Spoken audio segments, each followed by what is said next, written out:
अतिवृष्टीग्रस्त शेतकऱ्यांना सरकारने मदतीचा हात दिलाय। 21 लाख शेतकऱ्यांना 1356 कोटींचं वाटप होणार आहे। अतिवृष्टीची नुकसान भरपाई सरकारकडून जाहीर करण्यात आली आहे। जुलै आणि ऑगस्ट मधील नुकसानीसाठी 1339 कोटींचा निधी मंजूर करण्यात आलाय।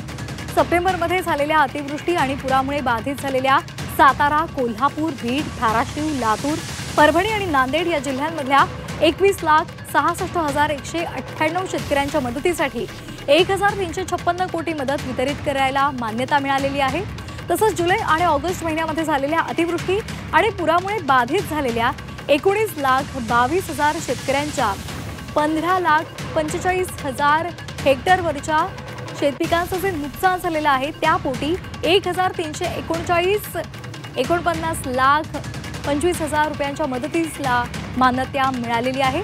नैसर्गिक आपत्तीमध्ये मृत पावलेल्या व्यक्तींच्या वारसांना सुद्धा, त्याचबरोबर पशुधनाचं जे नुकसान झालेलं आहे त्या शेतकऱ्यांना आणि घराची पडझड झालेल्या नागरिकांना मदत थेट जिल्हा स्तरावरूनच दिली जाणार आहे। त्यामुळे शासन स्तरावर प्रस्ताव पाठवण्याची आवश्यकता राहणार नाहीये। त्यांना मदत त्वरित आणि कार्यक्षम पद्धतीने वितरित होईल, असं मदत आणि पुनर्वसन मंत्री मकरंद जाधव पाटील यांनी सांगितलंय। दरम्यान कुठल्या जिल्ह्यासाठी किती मदत मिळणार आहे आपण ग्राफिक्स मधून पाहूयात।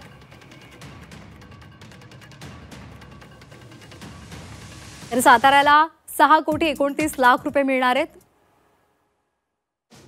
कोल्हापूरला 3,18,00,000,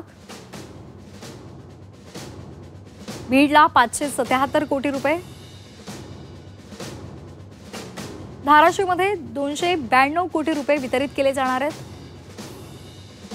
तर लातूरसाठी 202 कोटी रुपये मदत निधी देण्यात आलाय। परभणीमध्ये 245 कोटी रुपये,